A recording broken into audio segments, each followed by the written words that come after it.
Welcome back to the podcast, Pod D, baby. Here we go, episode 24. Like, comment, subscribe, share, tell a friend, all platforms. Here we go. You got the five horsemen, myself, Hughes, Hot Rod, Jay, Sid, Ant. Let's go. We're gonna kick this off with Sid. Deep thought of the week. Let's go.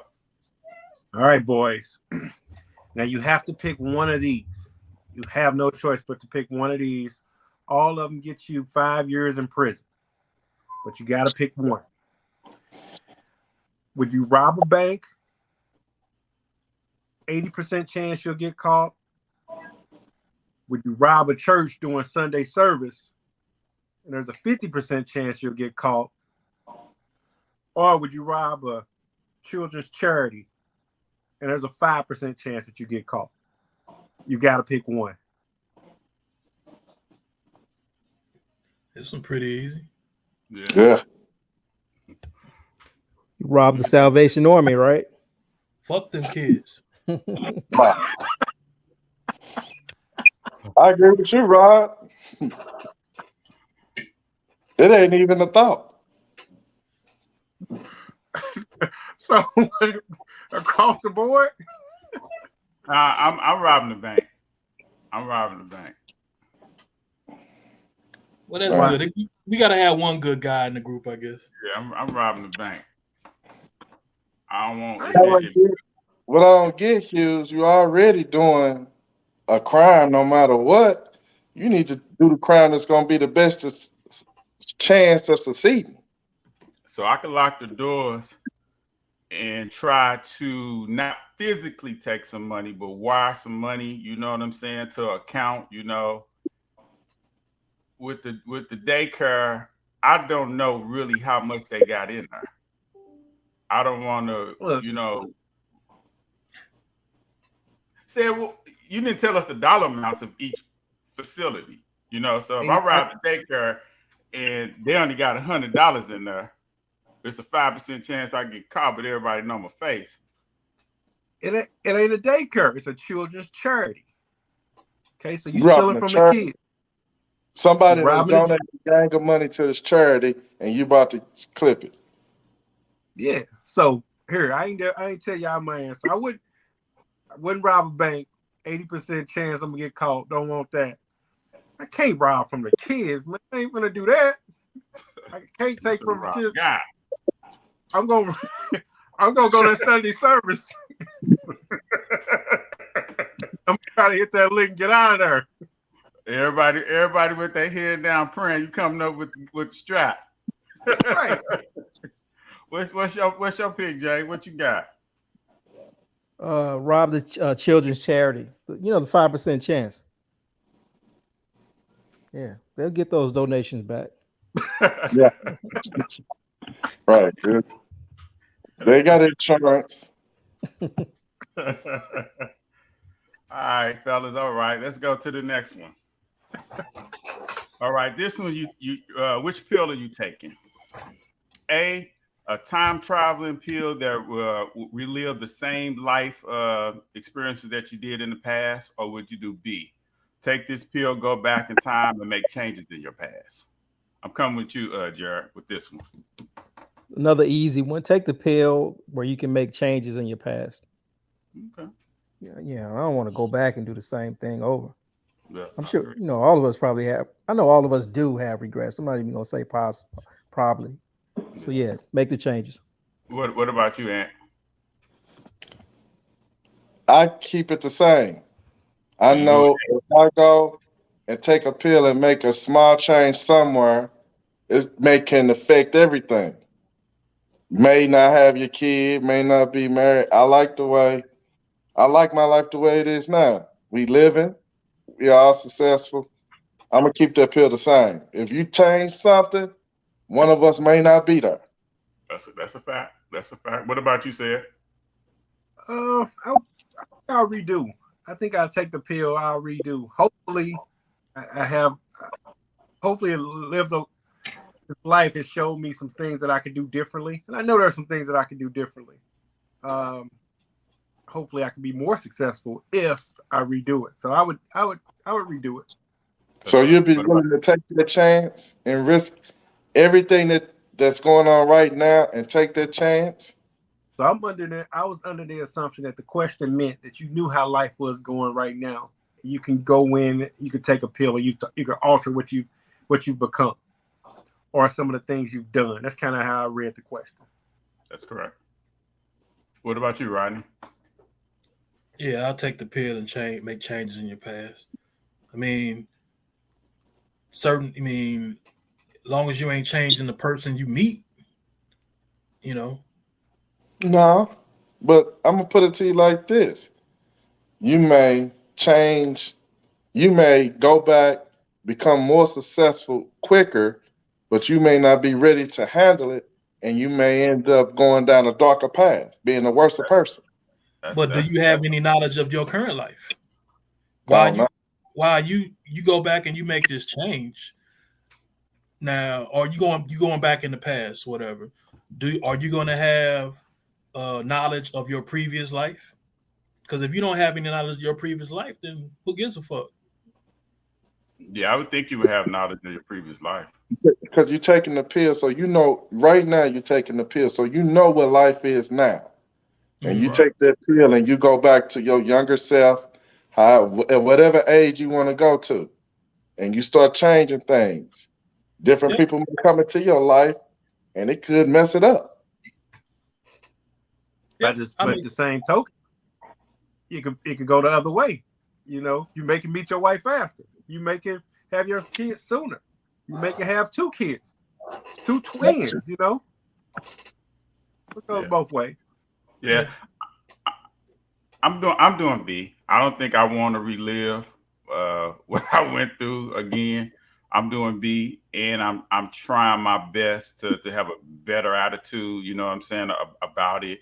But yeah, I'm doing B. You know, I'm trying to get more involved in extracurricular activities, be more focused as a student or something of that nature, do more investments at a younger age or something of that nature.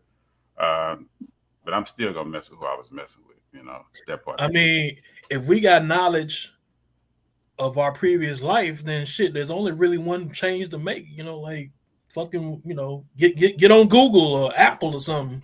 Hey, but here's another tricky thing. And shit, you ain't gotta do shit else. Could you redo that?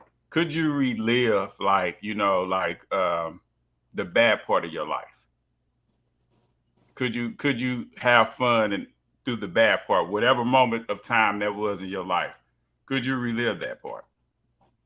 Whether that was a bad relationship, something you witnessed, you know what I'm saying, a school event, you know, a church event that you was at. Could you relive that?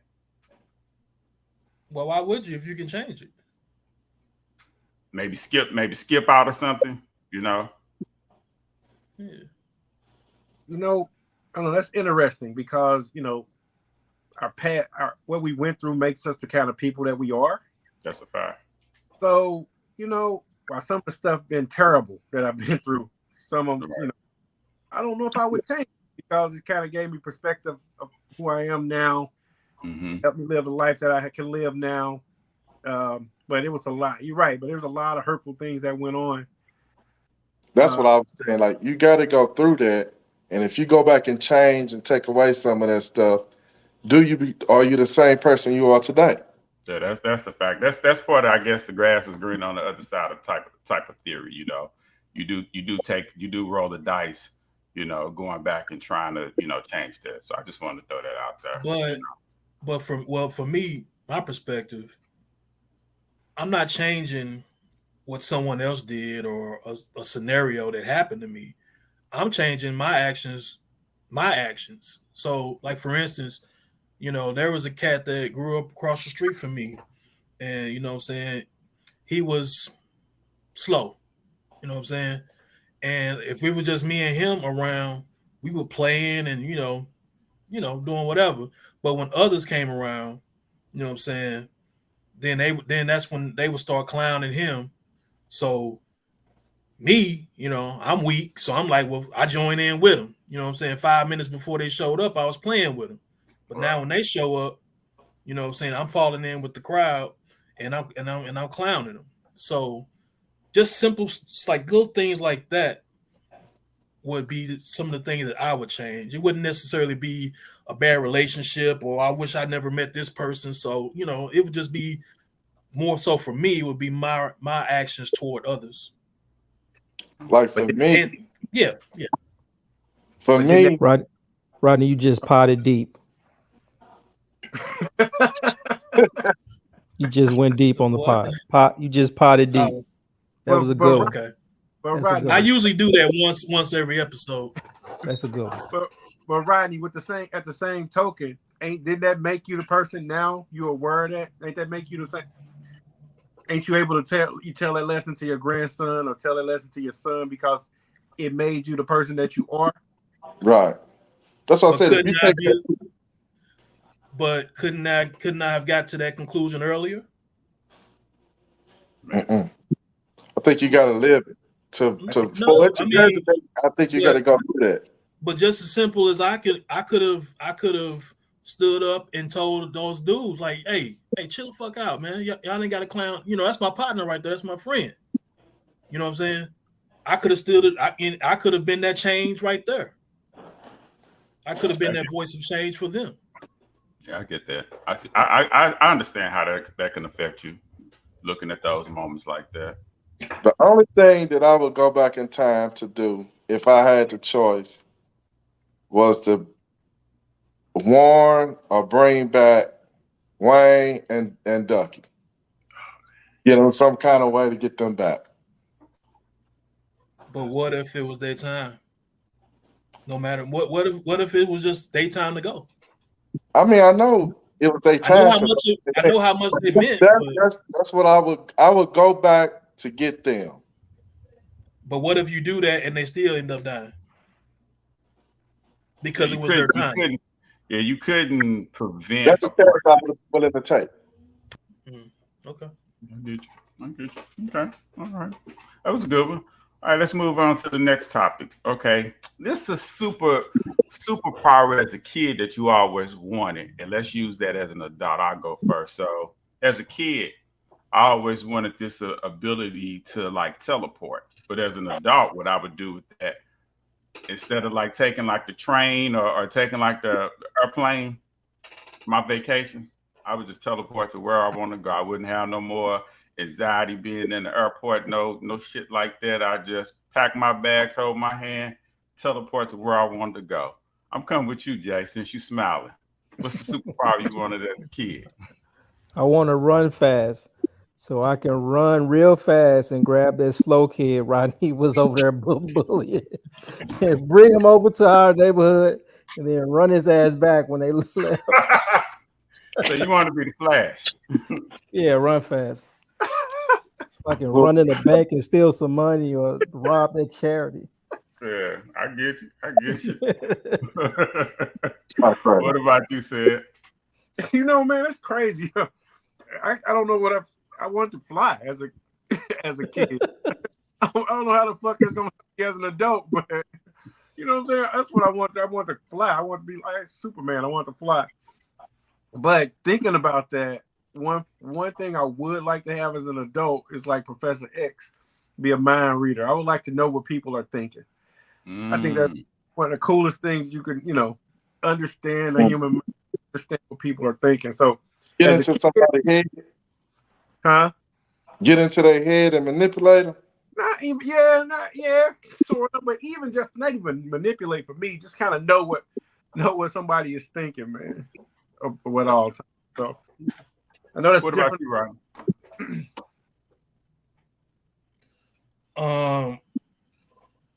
I don't really think I had any visions of being a superhero when I was a kid or having a superpower, but if I had to choose one, I think it would be flying. Like I'm like just like birds and shit like that. Just looking at a bird fly, that shit like fascinated me. Like how the fuck can they fly? You know, their wings is paper thin. You know, like how the fuck can they fly? So that being able to fly always just fascinated me. So I go with that one. Okay. What about you, Ant? I ain't gonna lie, it came down to two. Flying was one of them, Mm-hmm. but my other one being invisible. Oh man, see, you stole mine. Yeah, that was mine too. You said teleport. I know, but see, as a kid, I wanted to do both. I wanted to teleport and be invisible. So I do the teleporting And like Jay say, being invisible, I definitely can get in and out that children's charity without nobody seeing me. What the heck is going on? Yeah, forget a charity. I'm in the bank. Forget the charity. I'm in the bank. I'm getting the passcode to the bank manager. I'm around everybody on this call getting paid. Wire coming from Squeak, straight up. $1 million in your account. Keep it to yourself. All right, we're gonna stay since it's December, near Christmas. We're gonna get in this Christmas mood and keep it as a kid, Flo. What's that one Christmas gift as a kid that you always wanted but you never got? What about you, Ant? Let's start with you. The one gift I wanted was the go-kart, the real one that you can drive, that you can do the engine and drive. Yeah, That's what I wanted. I had a big wheel and all that, but I wanted the one that you get the lawnmower motor in, hop in that bug and roll out. I never got that. Yeah. What about you, Rodney? What's that one gift? What's that one Christmas gift you wanted as a kid but you never got? A beaded jacket or a Thriller jacket. Ooh. I know one person that had that Thriller jacket. I never saw that a lot. So that's you didn't want the glove and all that go with it. You just need the jacket. Just the jacket. Man, I ain't never seen that glove nowhere ever in the store. I ain't never seen that Michael Jackson glove in my life. Man, just get one. Shit, get you a fucking regular glove and put some glitter on that bitch, and you got it. How about as a kid? I ain't never seen one in the store. If my parents were smart, that's what they would have done. Shit. Huh? If my parents were smart, that's what they would have done. Get just a regular glove and put some sequin on that bitch. What about you, Jay? What's that one gift as a kid that you wanted but you never got? Okay, I'm about to pod deep. Give me a second. Go ahead. I thought about this, man. And growing up, I can honestly say we grew up poor, but we never wanted for anything.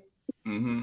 So, and when Christmas came around, that was my grandmother made a big deal out of Christmas, man. I didn't get like the top notch of everything, but I got enough stuff to the point where I was satisfied. So it's really nothing, man, that I ever wanted for Christmas that I didn't get. It's just that time in my life just meant so much to me. Just because she just meant so much to me. So, man, I got everything I needed, man. It's nothing that I didn't get. Even though I didn't get everything, it's nothing that I missed out on. So I can't even, say anything. What about you, Sarah? Man, how the hell I'm supposed to go behind that, man? Right. After he pod deep, that's supposed to be right. Pod deep on me. No, I was gonna start too, Jay. I was poor. We was poor. So we was poor living in the projects, man. And I always wanted Optimus Prime. I wanted Optimus Prime and I wanted Megatron. I wanted both of them. I wanted this truck, Optimus Prime, and I wanted the gun, Megatron. And never ever get it. Never ever get it. I wanted it for 2 straight years. And then once we finally got out of the projects and moved, I kind of had moved on from toys. So I really went back and revisited that. But yeah, Optimus Prime and Megatron. I wanted both when I was growing up and we couldn't afford it. Question C. Mm-hmm. For your son, did you get it? Did you get him that? Because I like, you don't even know, but I went and bought him Optimus Prime. Did you? just for you can get it? I didn't like to, right, because they had the movies out when he was growing up, and I'm like, I didn't get Optimus. Mm-hmm. I got all them other little swirp ones. Right. I didn't get Optimus. Right. It was right. I like the $1 ones, the $1.50 ones. You know what I'm saying? Optimus Prime was about $20. You know what I'm saying? So yeah. Shit, that was a haul back then. So no, I never got it, man. But Hey, that's one of them toys you didn't bring out the house. I had the Optimus Prime. It came with like the back of the trailer opened up, Yeah. had another man. Right. Shit. That's one of them toys that everybody gathered around you. You had to make up a lie, get that toy back home. Like, hey, my mama calling me. I got like most and steal your shit, hands down. Yep. I wasn't bringing that out. Yep. Hey, Go ahead. I'm sorry. I had that gun, man. I took that thing to school and traded it for something and got a whoop. Boy, you translate, I had that gun was a Megatron, right? Yeah. Yeah, I had the big ass gun. I had Yeah, that. was that a 45 or Colt 45? 45. Yep. Yeah, that gun was that thing was hard to find, man. That was hard to find. Look, I remember sitting in class as we got older. This is like high school, and me and Rodney talking about the Transformers. Just our childhoods. Just talking about how cold Optimus Prime was, how cold Megatron was, and Starscream. I remember just sitting in class, just talking about that crazy shit, man. That's crazy. It's crazy. Christmas to me was the best when we used to do show and tell. I always felt like I was their dude for show and tell. Like, talk about when you came back to school. Yeah, I'm talking about waking up early, so hyped to go back to school because I had one in my pocket. Like, yeah, I got y'all this year. Just bringing all your toys, and your ass had to fight that day, like to get them toys back home. I learned like don't bring your good shit. Don't bring your good shit on show and tell because they would break it. Growing up, I always wanted like a racetrack or like a train track. I never got that. That's all that I wanted. The train track, the racetrack that glowed in the dark, that connected to the wall, all that kind of stuff. I got everything else, but I never got that one. So, I hate to be a buzzkill, but I got every toy I wanted.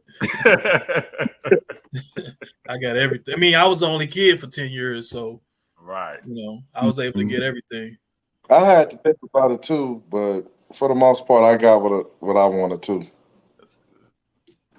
All right, let's move along. Let's go to the next topic. Let's do the top 3 theme songs. You can go 70s, 60s, whatever generation you want to go.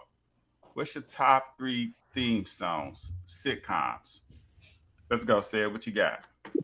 So you threw me out when you said sitcoms. I had to rework my list because I read it more closely. So sitcoms, I got The Jeffersons, just all-time classic. That's just an all-time classic. That's my number 1. Number 2, Fresh Prince of Bel-Air, because that was just that was my show.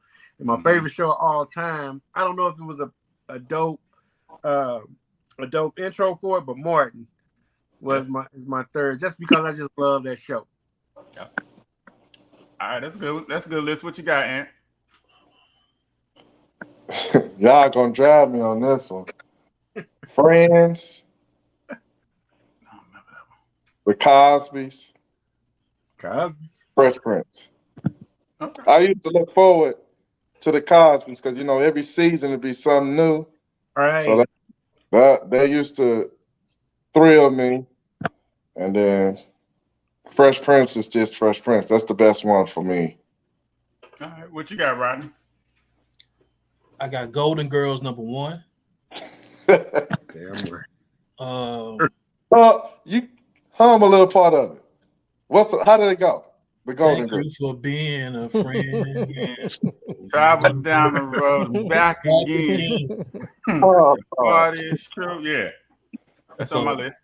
So that's number 1 for me. Okay. I'll go Jefferson's number 2. Okay. My 3rd, I'm gonna go with the Cosbys, but it's a particular no. Different World. The first couple seasons, Different World theme song, because they changed like after the first and second season they changed it, but to me I like the first season, Different World. That's what the Cosby did as well. Okay. What about you, Jared? What's your top three theme songs from a sitcom? Not really my top three, but I don't Go want to ahead. repeat what you guys said, but I'm gonna go with exactly what you said. I can't skip the Jeffersons though. That's a great theme song. Mhm. Here's one you guys probably know or and missed: the Flintstones. Meet the Flintstones. That is a good one. That is However it good. go. That's a good one. I mean, it ain't a sitcom, but I get Hey, it. sitcom. It's not a Yeah, sitcom. It's a Flintstones. cartoon. No, it's a TV theme song.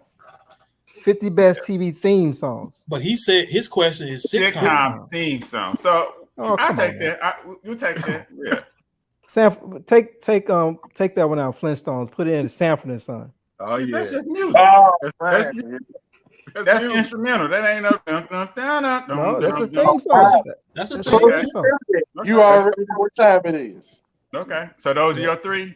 Or is it two? That's two. Okay. Throw in my favorite show is Seinfeld. Favorite sitcom is Seinfeld. So throw in the Seinfeld theme song. Did they have a theme song? They have one. Yes, they did. It's just music. Oh, okay. Oh Okay. yeah. It's just music. Yeah. Okay, So my list is kind of similar, but it's one that y'all left off. Welcome back, Carter. It was good. That's my number one. My number two is Golden Girls. Okay. And the third one is the Jeffersons. So Okay. I originally had the Fresh Prince on there, and I had Cheers and In Living Color and Living Singles. So I just had to narrow it down to three. Hey, Living Single. I was gonna say Living Single was dope. My Yeah. wife watching that lately, and I've been hearing it. So Yeah, it's very catchy. You can't go wrong. But that's a good list though. But Welcome Back, Carter to me is up there with Golden Girls to me. You know. what All right, go ahead. what just to piggyback on that squeak a little bit. What's your favorite non-sitcom? Y'all got some favorite non-sitcom theme songs?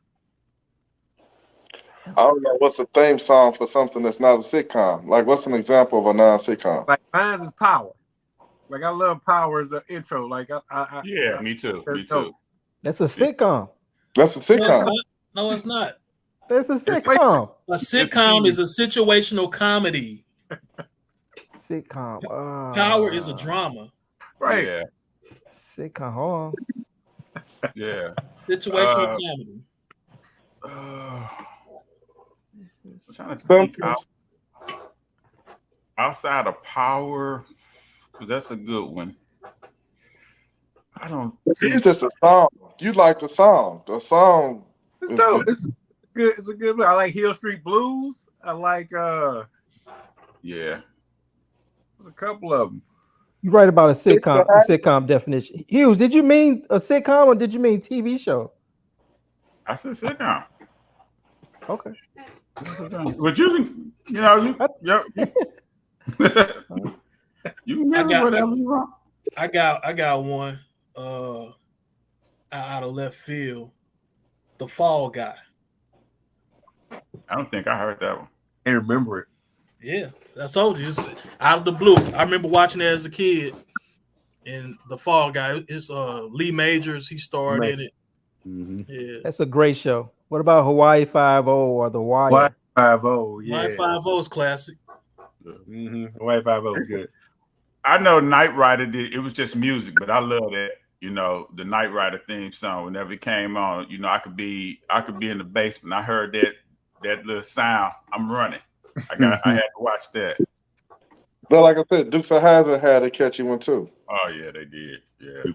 Yep. All right. So we finna switch it up a little bit. Finna get into this polygamy question. Is monogamy natural or unnatural for alpha men? And would you entertain the notion of having multiple wives? I'm going with you, Jared. When you say alpha man, So I got this. I got this from Dr. Umar Johnson. He made a statement on the Charlemagne show. So I took this question from there. When I say alpha man, I'm what they would call like your head guy, your top guy. I don't consider myself a man's man. Yeah, man's man. It's probably not. It's probably not natural in the physical sense, but in a societal sense, it's going to be your best route just to pick one woman, one time. Um, the B part, no, I don't want multiple wives. I don't even. It's hard dealing with one. Yeah, I don't want multiples. What about you, Sarah? Where you going with this? So, Natural or unnatural? so I think it's unnatural. I do. I mean, it's like Jared said, it's hard. It's hard just kind of to please one. But I think it's unnatural to have more than one wife. Now, the second part of your question, if my wife would allow it, then I might have about 4 or 5. But it's unnatural. It's unnatural. But I get it. I get it. Where you at? Where you at with this, Rodney? I don't.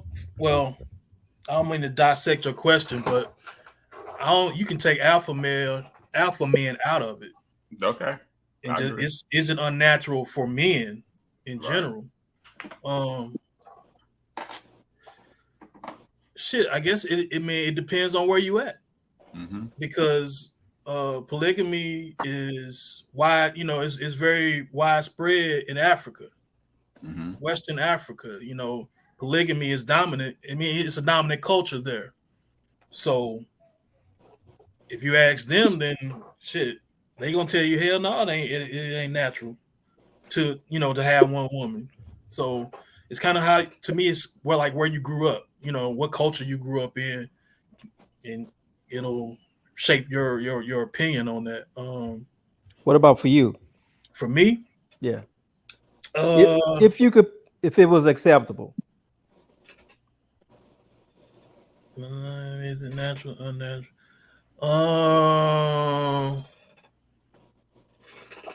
I get It ain't no right or wrong answer. No. I know it's not a wrong answer. I'm just trying to make sure I answer it correctly. I say unnatural. Okay. What about you, Ant? Well, hold on. I'm sorry. Let me come back. I'm sorry. I gotta answer B.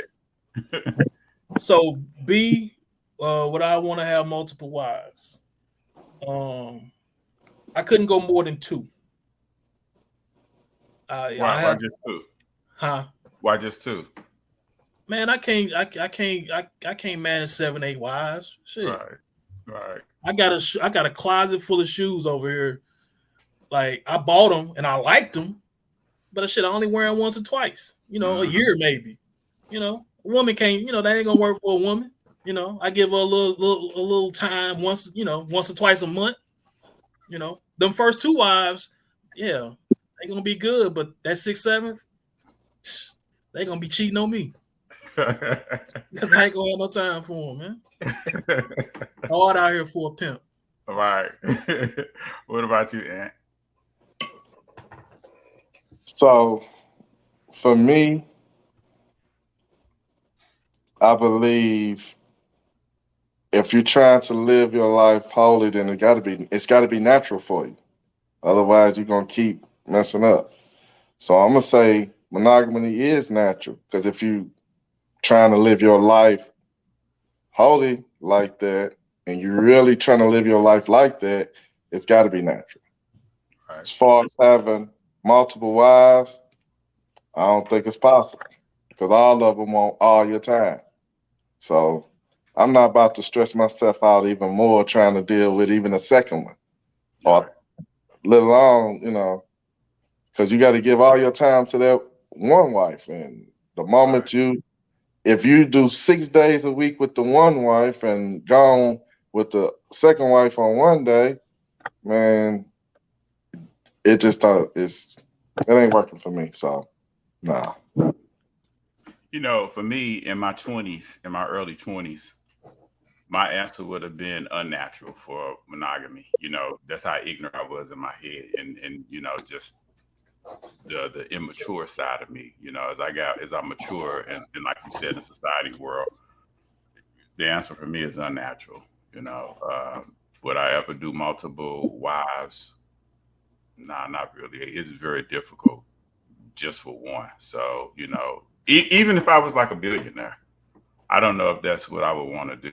I don't know if I would really enjoy multiple wives and believing in this marriage thing. But let me flip this question around on you guys. Hold on, Squeak. Before you move on to the next question, make sure you remember the question.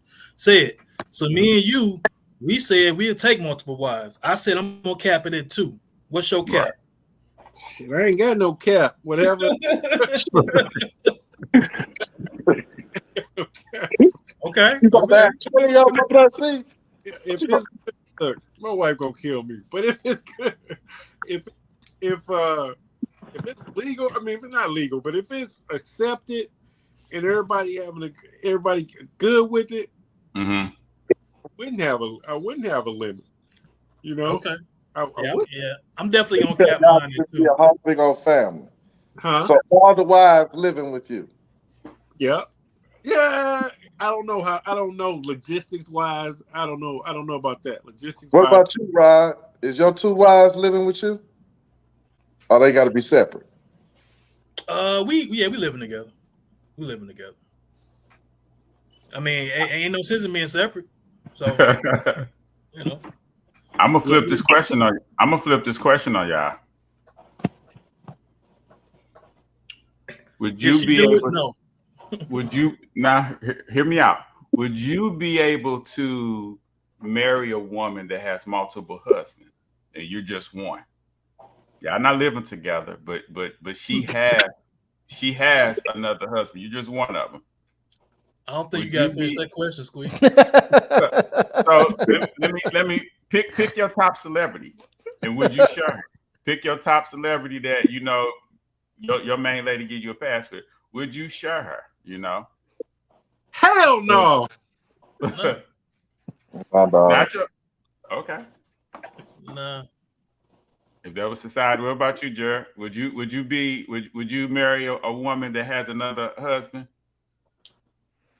If he was like in a wheelchair and his dick didn't work.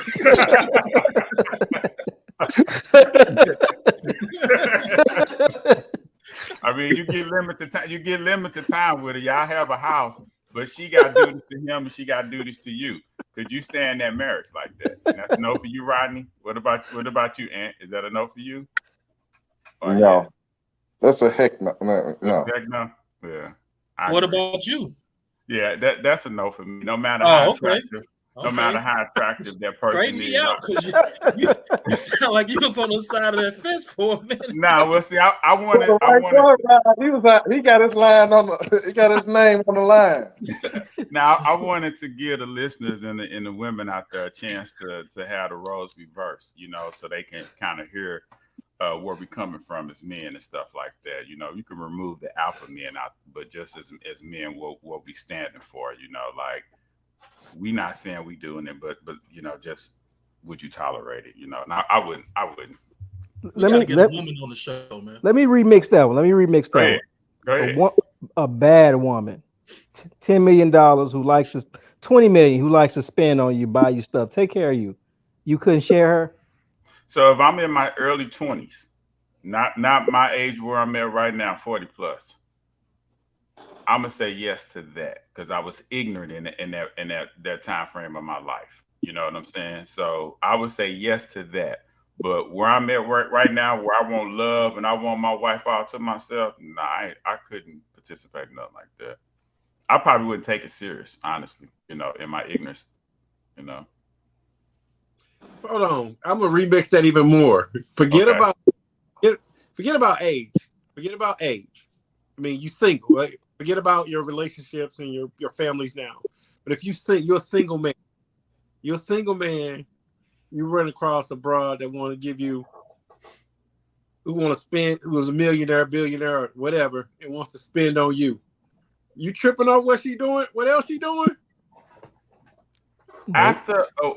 I'm saying yes and no, because after a while, right, you figuring if your pipe game straight, you trying to take her from this guy, right? You basically hitting them pockets up. But after a while, what do you really have? You know what I'm saying? She using you more than you using her. If I'm single and Oprah make an invitation. I'm all on Oprah. You fall in love with Oprah though? As long as I'm doing whatever to get that bag. Yeah. And then at that point, I'll move on after. But yeah, What about you, Ryan? I mean, the damn question done changed. I mean, when you put it in these terms, shit, most of us are going, we gonna go down that path, especially if she bad. So, yeah, this is a no-brainer. Like, we all got, like, I don't know about you all. I'll ask a question. So, who's that one celebrity, actress, whatever, who you would drop everything for right now? Don't put it like that way. Just No. You don't want to say that. I put it exactly like that. shit. I put it exactly like that. You're trading off. Who you gonna trade it all for? Who you gonna trade it all for? Right now. Oh my God. Don't put it like that. My wife might see it. I mean, this is all for entertainment, man. This is all entertainment. My top celebrity is Sanaa Lathan. Ain't no secret about that. So you would trade it all for Sanaa Lathan. Good choice. I respect that. she crazy, but it was always Halle Berry for me. She looking pretty shabby lately. Oh. Yeah, she's getting older. But that's cool. That's cool. Hughes, I thought you would have said Angela Bassett so you can get to that Black Panther premiere. Black Panther, I mean. Get to them black panties. What about you, Sned? Dude, it changes. But right now it's probably Ashanti. Right now it's probably Ashanti. Ooh, What about you, Jay? Right. It's 3, but the number 1 is Rihanna. Yeah, I don't get her, man. She's sexy. She ain't cute, but she's sexy. I don't know about all that. You can go Kim K, Rihanna, or who's the other? Oh, Beyonce. Okay. I go Rihanna. What about you, Rod? Who you got? Mine is a childhood. I mean, she's no longer living with us, but Vanity. Like, for me, Vanity.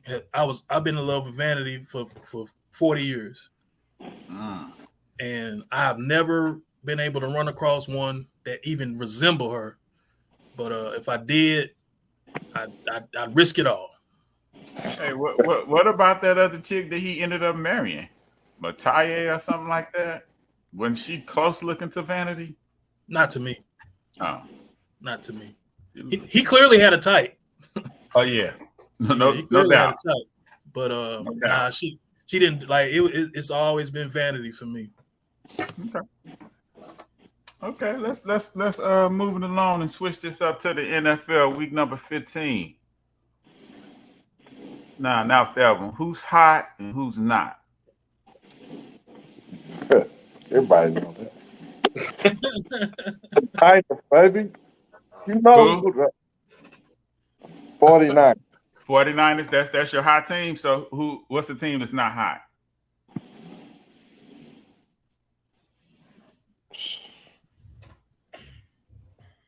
I don't follow losers. Would you bet the 49ers don't go to the Super Bowl? Would I bet that they don't? Yeah. No. Would you bet they do? Would you bet they do? I bet they don't. Do you bet they do? That's a hard question for me, but I would bet all day long that they're going to the Super Bowl. I'm offering you the bet right now. Since I like sucker bets, make the bet. Sucker? They call hotter than the firecracker. Motherfucker, can you buy that? For me, stuff like that, you got to pick a team that's gonna go. All right. Okay. What about you, Seth? What team is hot? What team is not hot? The Rams are not hot. I'm finally saying it. The Rams are not hot. They still my squad for life. But we gonna shut it down. We're gonna come back. The Bengals are hot. That's my new team. I'm running with the Bengals. So, You think they coming out the West? I'm running with the Bengals. I think the Bengals gonna go. I do, man. I like them. I like them. Yeah. I like them. They hot team. What about you, Rodney? Who's hot?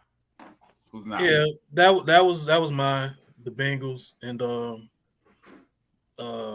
I go with the Texans since they won 11-1 or whatever is not. Yeah. What about you, What? Jared? Hold on. Why y'all so up on the Bengals? What do they? I mean, what's the deal with that? I think when Joe Burrow lost his number one receiver, Chase, and he still found ways to win, and they started getting their pieces back, they look legit to me. Yeah, I think their defense is playing better this year than it did last year. Mm-hmm. And like Squeak said, losing Jamar Chase for a month didn't slow them down. They got weapons. So I think they could potentially be better than they were last year when they should have beat the Rams in the Super Bowl last year, but too bad Sid got off the call. But yeah, I think Cincinnati they're rounding in the form at the right time. Yeah. You think they're gonna be able to run the ball enough to win?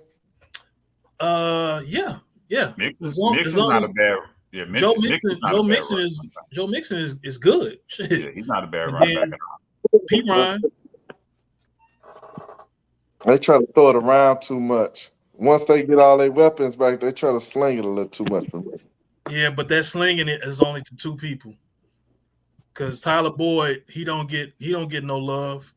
They throwing that bitch to Jamar Chase, and if Jamar Chase triple teamed, then they'll throw it to T. Higgins.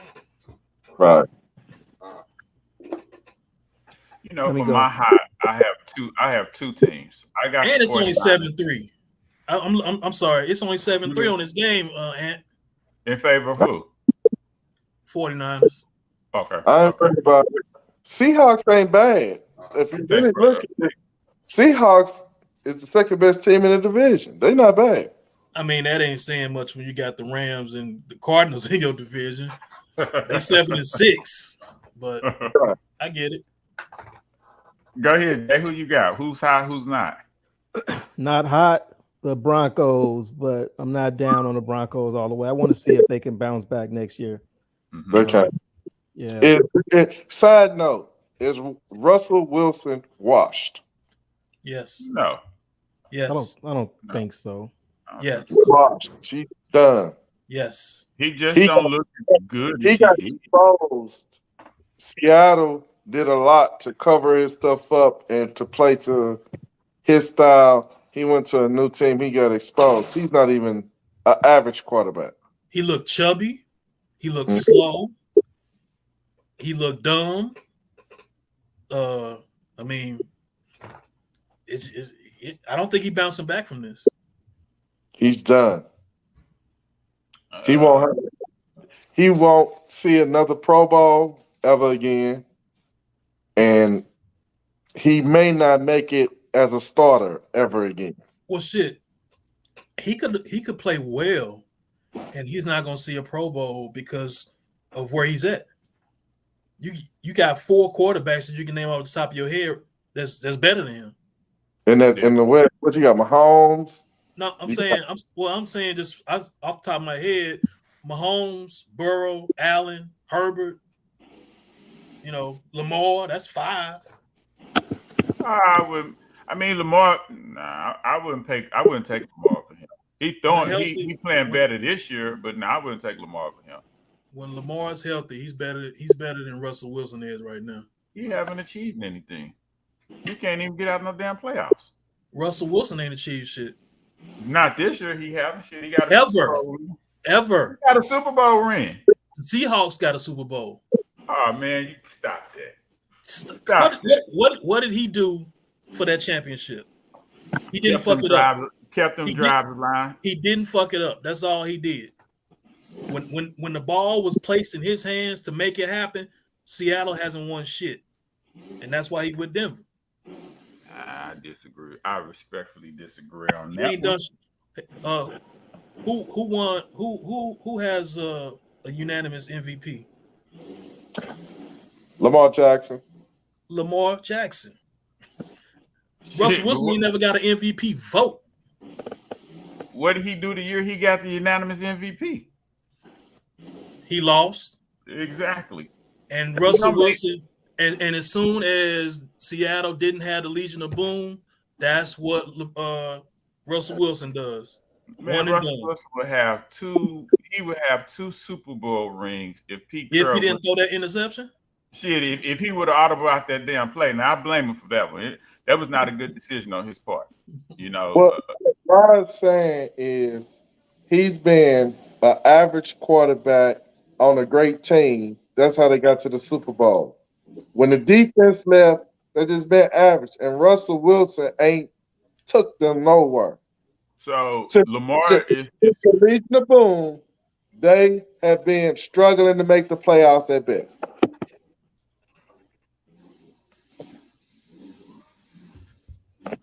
Okay, guys. I just like Russell. Come on, let's move on. I mean, clearly both of y'all do. Y'all got y'all orange colored glasses on, but y'all mad at Russell. Nah. Who you got that's hot, Jay? Mahomes, the Chiefs. The Chiefs. He's a go-getter. Come on now. He's a go-getter. I ain't gonna argue with you. I got 2 teams that's hot for me. It's a tie between 49ers and Cincinnati, you know. And I'm, you know, trying to decide which one of them that I like, you know. I think right now Cincinnati would be the favorite. I'm not really sure how long it would last for Purdy as they get to the playoffs. So I would roll with them as the more hot team. My team that's not hot, yeah, we either between the Broncos or the Texans, and it's looking like it's the Broncos. The Texans put up a good fight last week against the Cowboys. You know, they don't really have, you know, shit to play for, but, you know, they're just playing for their pride, and they put up a good effort where I haven't seen the effort like that from the Broncos at all. You know, from the offensive side, defensive side, they just throw all around. I want to amend my hot team. Which the Eagles. It's the Eagles. That's what I was about to say. It's the Eagles. My bad. Eagles, I don't know what I was thinking about. The Eagles. All the Eagles. Well, that's the question I wanted to know. Is the Eagles really this good, or are they just rolling a wave right now? I think they are looking good for the regular season and will get knocked off in the playoffs. Based on they don't have a running game. They leading the league in rushing. What are you talking about? That's only through the quarterback. They don't have a rushing attack. No, it's not. Nah, I haven't seen them. Jalen Hurts doesn't rush for 200 yards a game. They run the rock, man.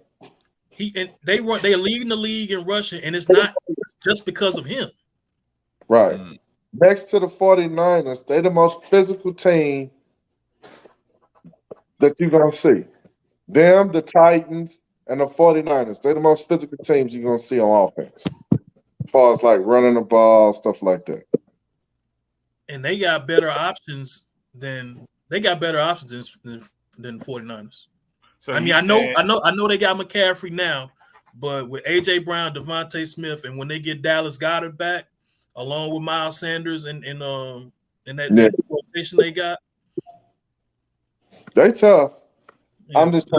I don't know how high are you on Hurts? It Hurts MVP. I mean, all you can do is go off what he's showing, and from what he's showing, he done shit a damn 180. Because he looked horrible. Like when they lost to Tampa Bay in that playoff game last year, it was like this dude he ain't gonna never make it. He ain't gonna never have it. But he done a 180 to where he poised, he dropping dimes, he running, not taking hits. It's like, Well, he got some weapons too. He got yeah, AJ Brown and the rookie from Bama from last year, yeah, Devontae Smith. Devontae Smith. They legit. Yeah, they are. Okay. They are. Okay. Let's move along to the hot topic of the week. So, did Gunna snitch to get released from prison? What are your thoughts on this situation? What would you do if you was in this situation? So let me give you guys. Are you guys familiar with who Gunna is? Real name, rap artist, real name Sergio Kitchens. Yeah. Arrested May 9th of this year. Was Yeah, I charged am. with- Oh, okay. Rodney Jerry. I mean Rodney. I heard the name, but I couldn't pick him out of a lineup. Okay, so they were hit with a state RICO case in Georgia, and he was charged with one count of conspiracy to violate the RICO Act and stuff. So he was just released yesterday, and he made an Alfred plea, and that's basically where you, as a defendant, you don't admit to a crime, but it's in your best interest to plead guilty. So he admitted that he was a part of the YSL gang, which is short for Young Slime Life. But he was just part of the entertainment side of that, not the street criminal side of that thing. And so I want to ask, if we were all locked up together, and you would be the Gunna of Pod Deep, since you haven't been on as many pod casts as we have been. So you would be the Gunna of this situation. We're all locked up. You've been denied bail at least 3 times. How would you go about? How would you do this same situation? Would you take that plea? Or would you take it to trial? Or would you take it to trial coming up? Let me say, I think that trial date was set for January the 9th of next year. You've been denied bail 3 times. They don't have any evidence on you. And you say it's this group that we on the phone with. I gotta choose, dime y'all out to try to get out of here, or go to trial. That's hard for me. I ain't gonna lie, that's hard. That's the situation he was in. And that's why I'm just bringing it realistically, because on the internet, people saying so many different things. So I just want to make it real for us as a group as we talk about it. Now, knowing we've been on the podcast, we've had over 6 podcasts where Rawler's been on us. So, me, Jared, and Rodney and Sid, we guilty. We've been on it, but you only been on here what, 3 to 4 times? You know what I'm saying? So, I ain't gonna lie.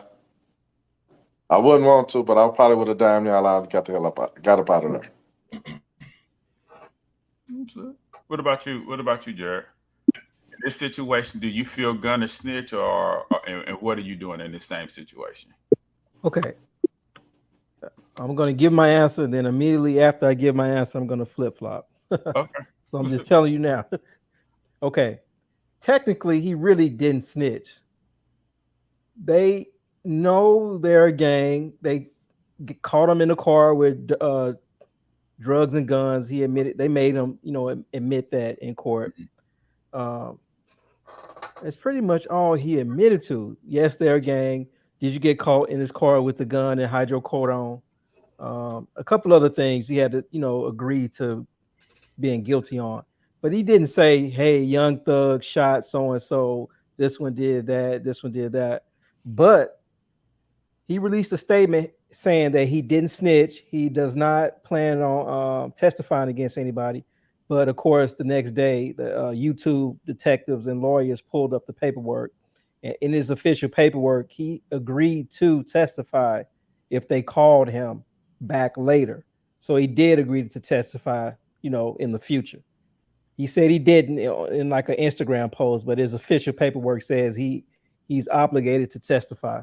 Now he If can they come call. back and he can come back and plead the fifth or however that goes, but technically he kind of is a snitch. Now, here's my flip flop. I saw this on the internet, a couple hours ago.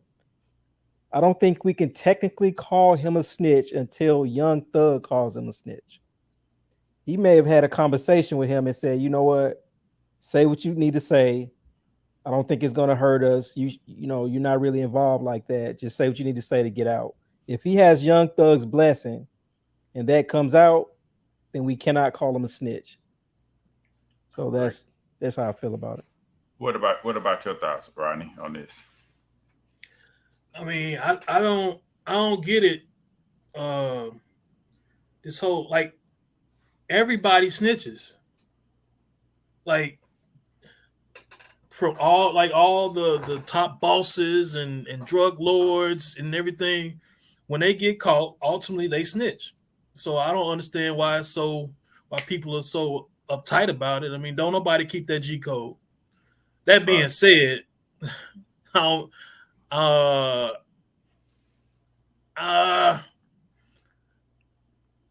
think I could. I don't think I could do it. I don't think I could tell on people that I'm doing dirt with. I just don't. I don't think I could do that. Could I tell on somebody who I don't know? Ain't got no relationship with. I mean, yeah, maybe that'll be more palatable. But just people I got relationships with, and I know we did this shit together. I mean, I don't think I could do it. But wait. So my question is this: so is he part of the criminal element, or he just involved with the gang? So what we know him as to be is an artist, a YSL artist. If they didn't have any, I guess, evidence on him, I guess that's the angle that he took. You know what I'm saying? Because when they approached him, they approached him as a YSL gang member. But with them not having the proper the proper evidence, he was able to elude that, because he only really had one charge.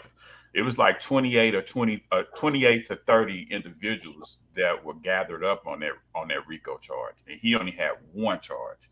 It's Young Thug who they really want, along with probably the other shooter.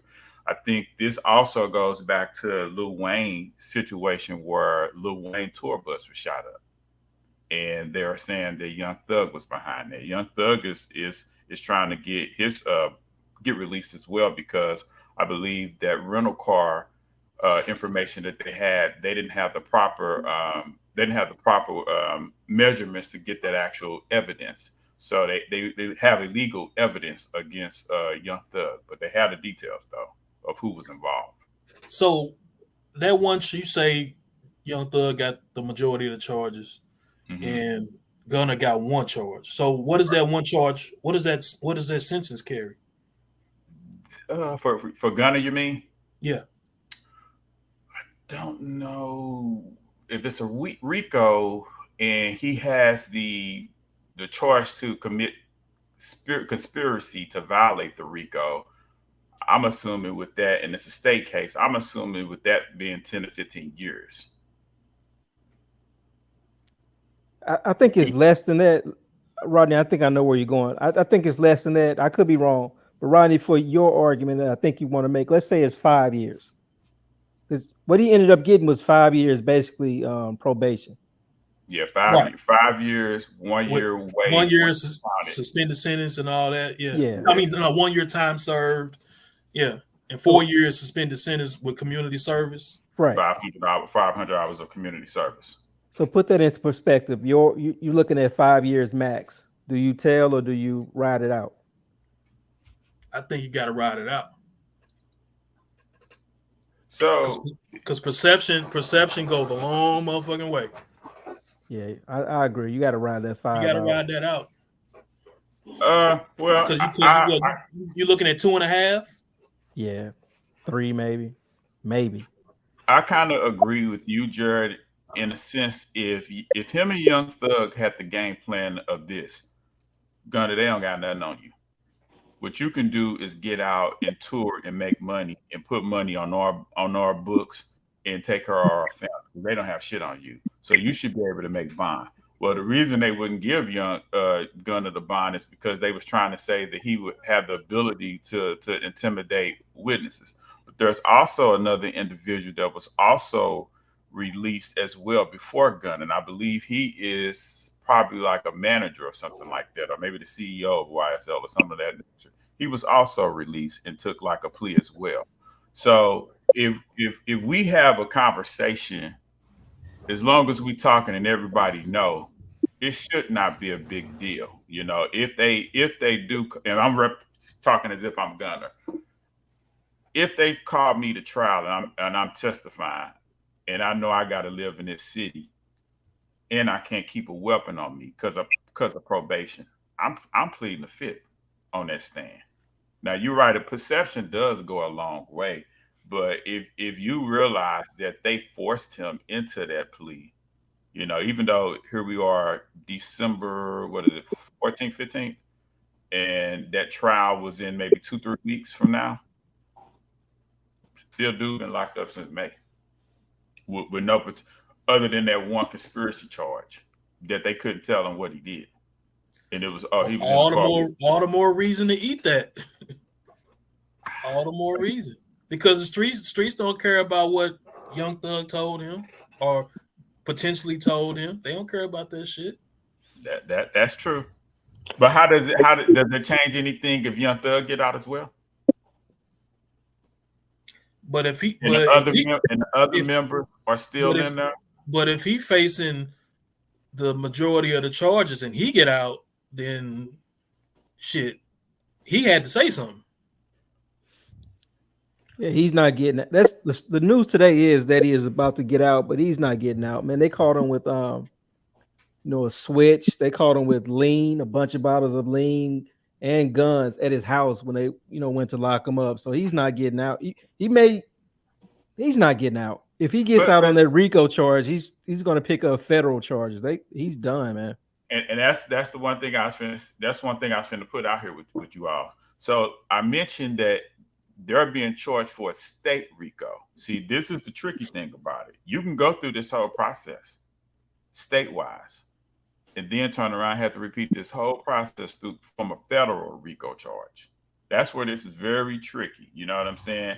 And so I don't know if I would sit in like that if I really haven't told on anybody, pointing the finger, Rodney did this, Jared did this, and Anthony did this, and Sarah did this.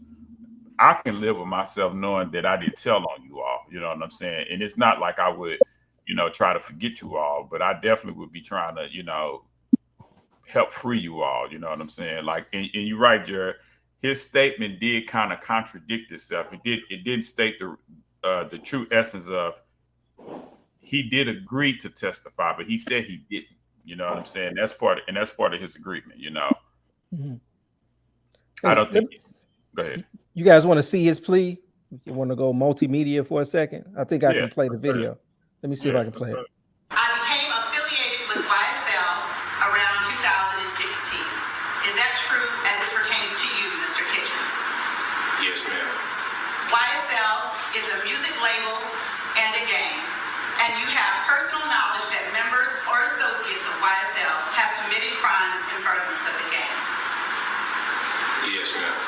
You were present when law enforcement officers stopped the vehicle in which you were present along with Jeffrey Williams, wherein hydrocodone, methamphetamines, and a firearm were recovered. These items did not belong to you. Yes, ma'am. And do you acknowledge the following statement?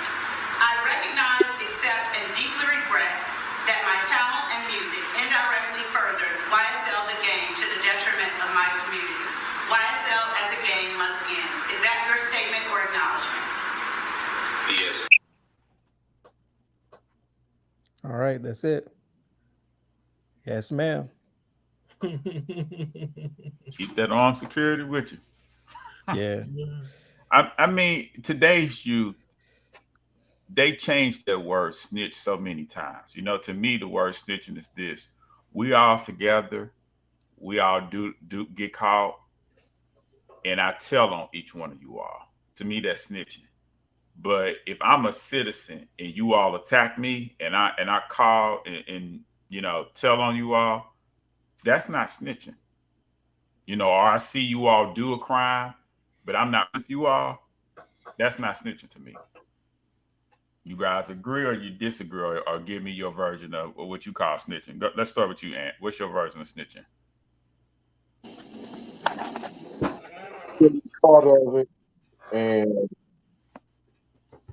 telling everybody else. If I knew I was a part of it and I had some parts in it and we all was in it together, and then I told on y'all I'm, to get off of my stuff. Right.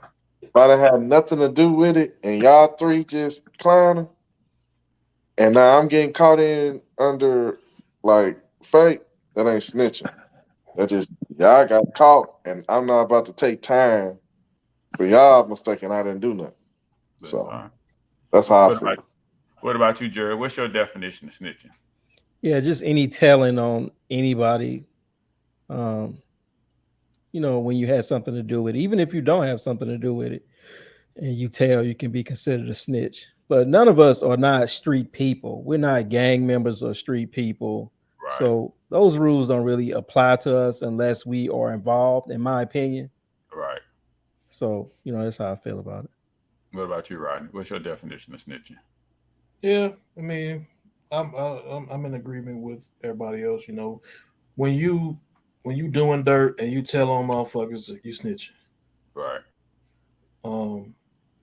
If you everyday Joe and you see a murder happen, you know, in front of your house, and you say something, that's not snitching to me. Right. No. But in today's society, it is considered snitching. Right. I don't agree with that, but yeah, you're 100% correct. Okay. So let's get on to the next topic. Swerp of the week. I'm gonna kick this off this time, y'all. My swerp of the week is Skip Bayless. I was watching Undisputed. Is he the swerp or is Shannon the swerp for fucking sitting there taking that shit? But I mean, I'm sorry. Go ahead. Nah, I can't put it on. I can't put it on Shannon. You know, I was really mad at Skip for how he did. You know, the one thing that I appreciate about us when we debate and we talk is we give each other respect. You know what I'm saying? Like we may differ in opinion, but we don't never have to put each other down. You know what I'm saying? Just to get our point across. And when he looked at Shannon and said, you know, Tom Brady's better than you, and that's like a slap in the face. You know what I'm saying? Here, this man is a Hall of Fame football player. You ain't never played, and you gonna get at him like that, man? That's my swerve of the week. What about you, Ryan? What's your swerve of the week? I got a repeat offender, Kanye West, for saying Rosa Parks was a plant. What? Yeah. He made a statement. Made another rant or statement or whatever, and he said that Rosa Parks was a plant. So, I don't even have to elaborate no more on it. It's just he swerved. What about you, Jer? What's your swerve of the week?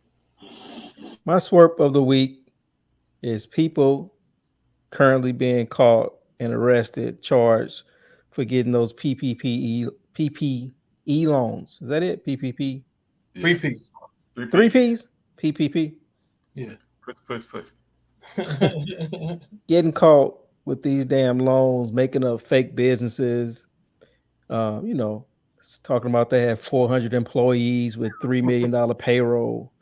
And it turns out they didn't have anything and bought Lamborghinis and watches and houses. So yeah, those are my swerps of the week. They still are rolling out those indictments on those people.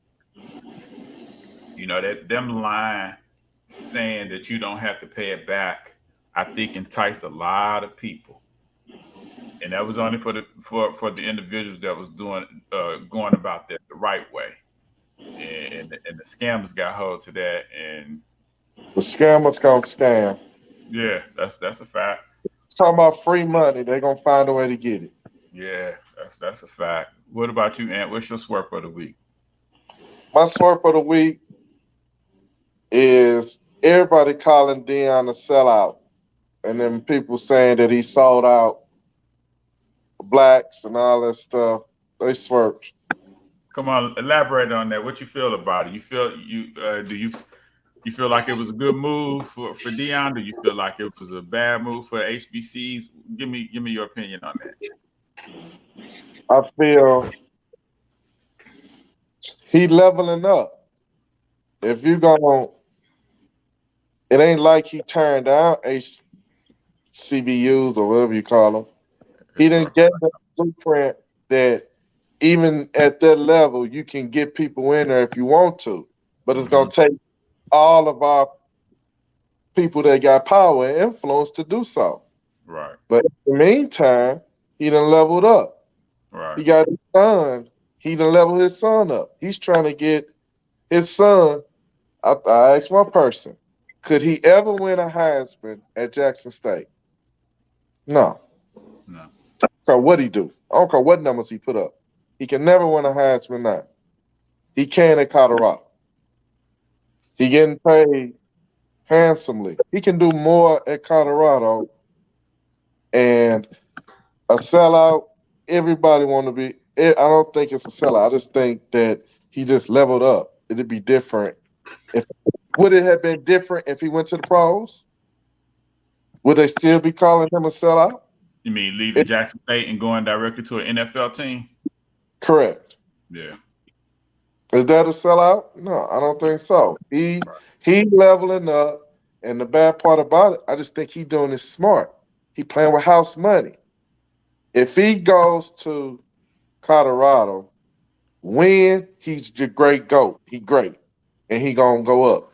If he lose, it was Colorado. You didn't have a chance of winning there anyway.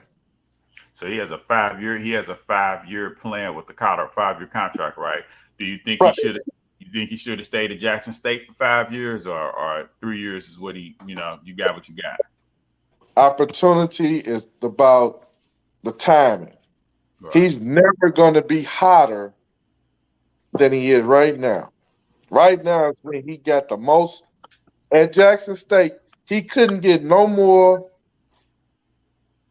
popular or demanding than he is right now at Jackson State. Nothing he could have done. He could have won 5 more in a row.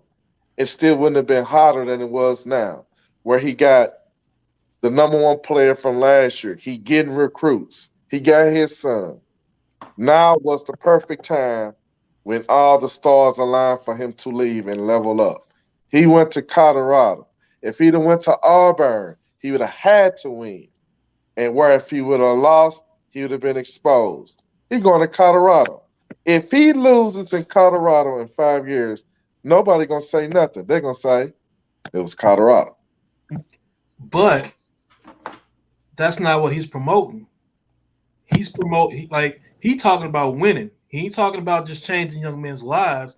He's talking about winning and bringing that culture. So if he does not win, then it does affect him, because now a lot of it all it's just talk. It's just hype, because you can't, you can do it at a lower level, but when you step up to the big boys, all that talking don't get you no wins, Well, what I'm just saying is, So he has. So I get what you're saying.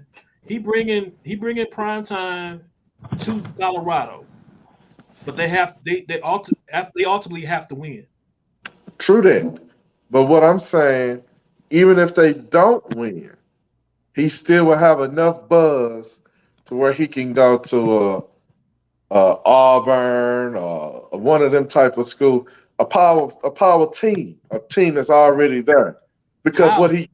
one thing he definitely brings, he brings ticket sales to the university. So do you think so he did that for Jackson State? Do you think that's going to transfer to Colorado State? Absolutely, Colorado. Okay, Absolutely. okay. Colorado. Okay. Yeah, Absolutely. They're gonna sell out everything, and he gonna make them. So it's two parts. Yes, he got to win, but as long as he's bringing revenue, he's the value.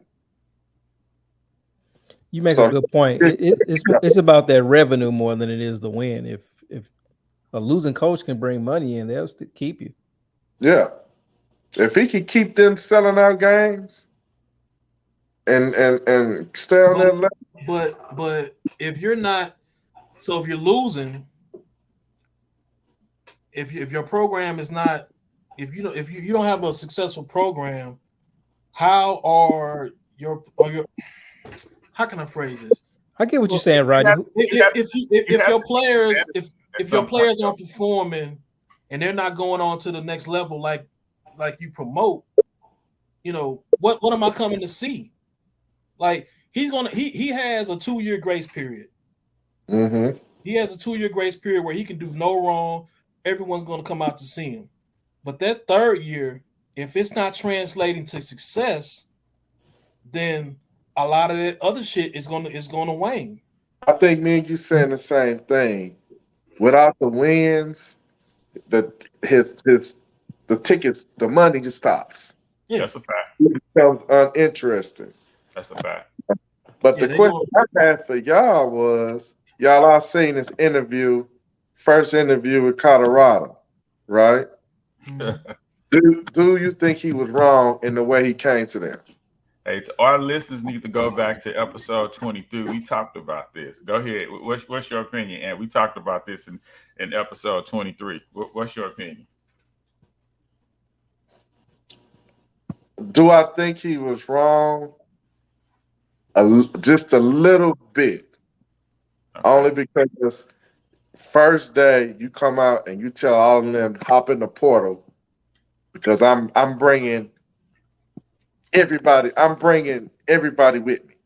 Mm-hmm. We about to change everything. I think that takes that 2-year window and knock it down to 1 year because he said he's changing everything. So now you didn't lost your grace. You're getting rid of everybody. And you're bringing your people in. You're bringing everybody in from you. So now you got to win a little bit quicker than he would if he would have just let it go and bring people in gradually and like that. So I didn't quite like that because if I had a son on that team, I'd have been like, that was a little wrong. But I get it. I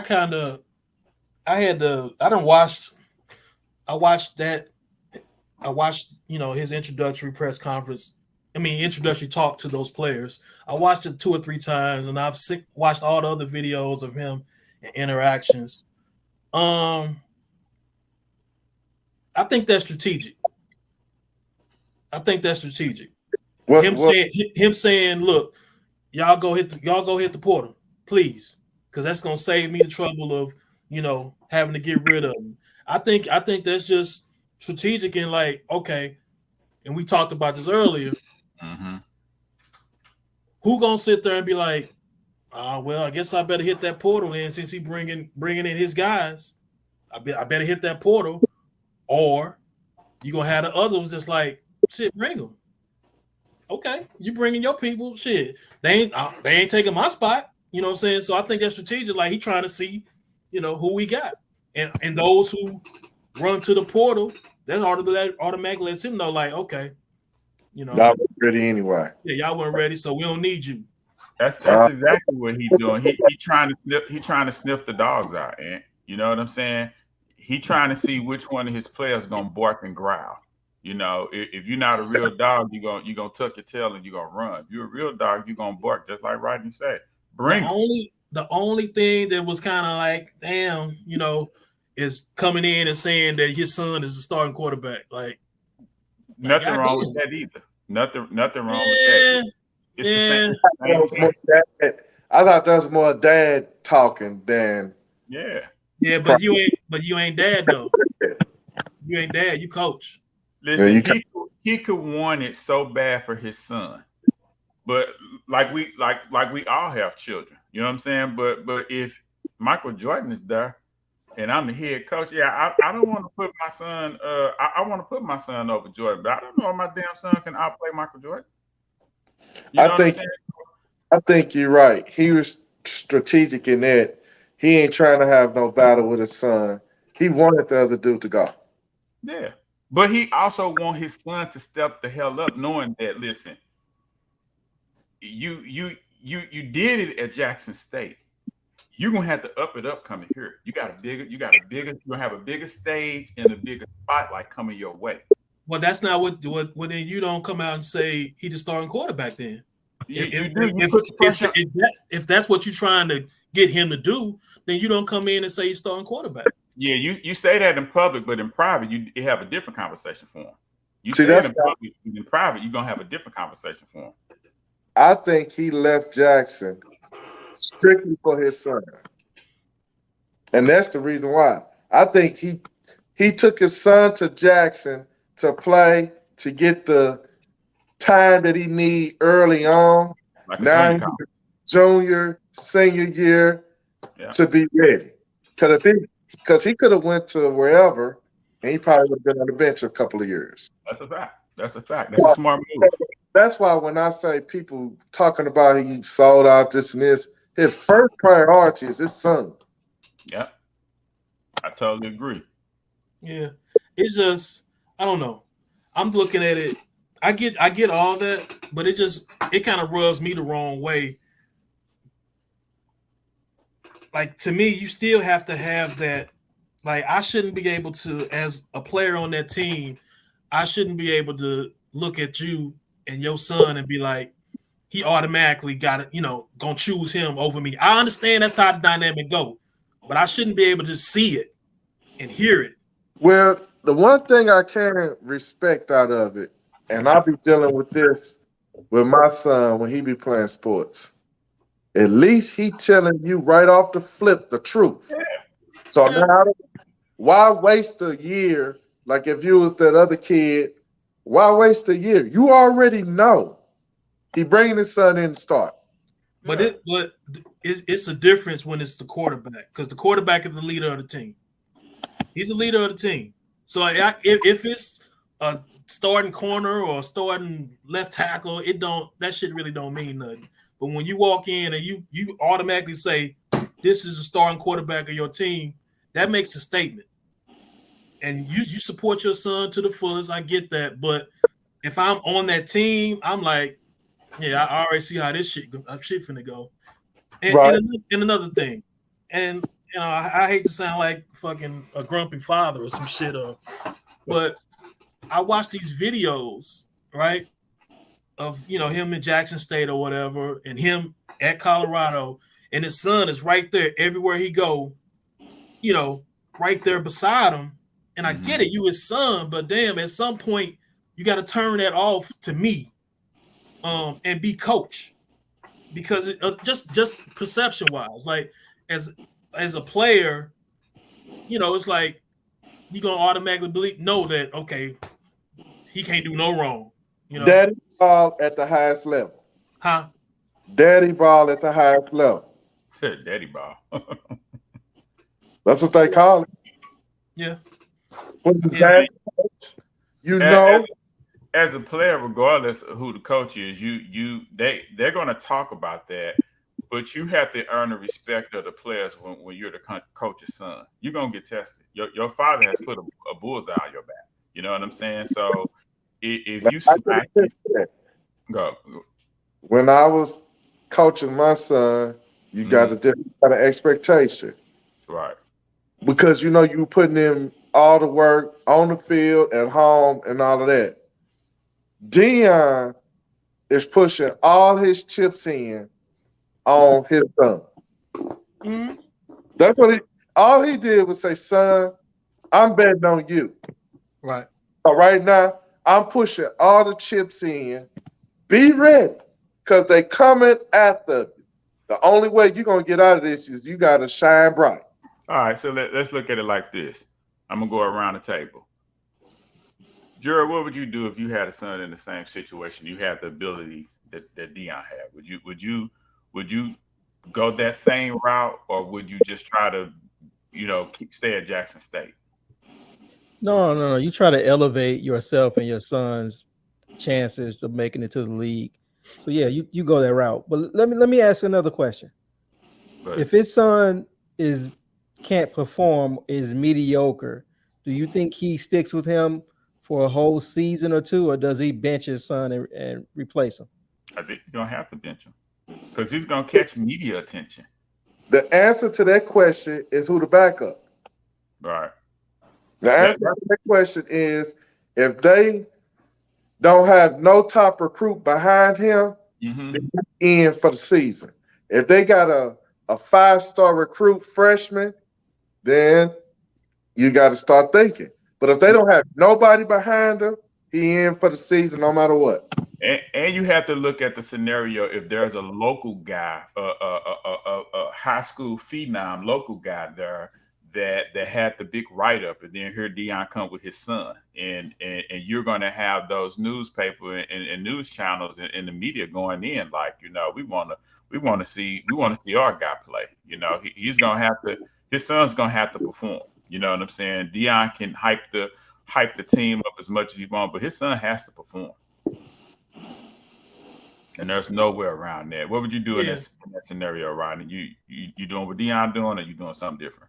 Doing what he's doing as far as what? So far as the plan of going from Jackson State or staying in Jackson State for your son to get to the NFL, or are you going to the PWI? Yeah, I mean, I don't have no problem with him doing what he's doing. My own thing, I wouldn't have named my son the starting quarterback in the opening press conference. That's the only thing I wouldn't have done. Yeah, that was crazy. Like, but you even I know, I believe in him, and I know how good he is, and I know that if I put him on, put him in there with whoever's returning, that he's gonna be that dog and take it. I'm just not gonna come out and just say he's your starting quarterback. I wouldn't do that. That's the one thing that he probably did that was a little. You put more pressure on your son by doing that. Oh, well, he getting it anyway. He coming with you. He playing in bigger stadiums, bigger media attention, and he has aspirations to go to the NFL. Start it now, so I can help you and walk you through this process. But he don't have to put that on him right then and there. He can allow spring football to come along, and everybody will see like, damn, Shedeur is that dude. Yep. Listen, that's gonna come, but listen, start it, because if you don't get him adjusted to it and he start cracking, you can't get him back. Because these are the things that they were saying about Deion. Oh, this dude fast, he don't tackle. You know what I'm saying? Look at everything he went through and how they painted him as such a negative light in the media. And here we are 20 years later and see dude is nothing like that. You know what I'm saying? We seeing dude as a stand-up guy, but he had videos, I must be the money, he was all selfish, but Deion been the A1 dude since day one. I think because Deion was like that, he trying to make his son adapt and hone that in just like he did. Yeah. Deion took it, honed it, and put it back out there and made it pop. Because you have to be physically tough and mentally tough. And that's not easy to have people talking about you when they don't know you, writing reports about you, reporting on how bad your game is. We all are human. We all have good days and bad days. It's a bad thing to be an athlete and you get home and you just exhausted and you down on yourself. You turn on TV and they got your ass on ESPN. Now I got a question. Go ahead. He did go from an all black to predominantly white school. Mm-hmm. Will his same tactics work? One, going to a white school and bringing all these brothers in here, and two, will he be able to reach the white players that he needs? Well, it's gonna be a culture shock for the players because they're coming from a smaller league. So those white kids that you have in Colorado, you're gonna need them. They're gonna have to bridge the gap. They're gonna have to get along because, like I was saying in the other episode 23, it's a different classroom size going from a historical black college to a PW1. You're talking about 200 people in your class, or auditorium. That's Well, what I'm saying is Colorado gonna want white stars. They want some white impact players on their team because it is Colorado. I mean, but they wouldn't hire Dion if that was the agenda. I mean, they would have, if that's what they wanted, they wouldn't have went after him. At this point, they are willing. They're so desperate. They are willing. They went to a historical black college and got a coach. That's the situation they're in. So they are willing to just say, listen, the way we've been trying it, it's not working. We're gonna have to switch this up. And he said, listen, in order for me to take this is what I'm gonna have to do. They agreed on it. But those players that he's going to bring in and that he's going to recruit, they're going to have a culture shock, and he's going to have to be the catalyst to help lead the way and make sure he has the right young men there, and that they're both athletic and academically inclined. Because you just can't ball out there and not put those grades into effect and think you're going to be able to play, because they would sniff that out and have that on, write that up on the papers on you. Yeah, I think you gotta wait and see just how many people are coming from Jackson State too. I mean, we know of like 2 or 3 right now. It's both his sons, and the Travis Hunter, is he coming too, right? First of all, it's just not no walk through no door. You have to get accepted. You have to be academically inclined, and not to say that the kids from Jackson State are not. I'm just putting it out there. It's just not like walking in no door or nothing like that. You know what I'm saying? Yeah. So, we got to wait and see how many he actually bring. I mean, because it's not as simple as bringing his players from Jackson State to Colorado and all of a sudden turn around. That's a fact. He has to recruit, and he has to recruit well. He got to recruit California. Yep. Like it can't just be Texas or Mississippi. He gonna have to get some of them cats that Oregon be getting out of California. Or Nebraska. Nah, I ain't going to Nebraska. Yeah, you need some linemen. You can get them. You can get them in Cali. That's where Cali and Hawaii. Get you a couple big Samoans, you'll be all right.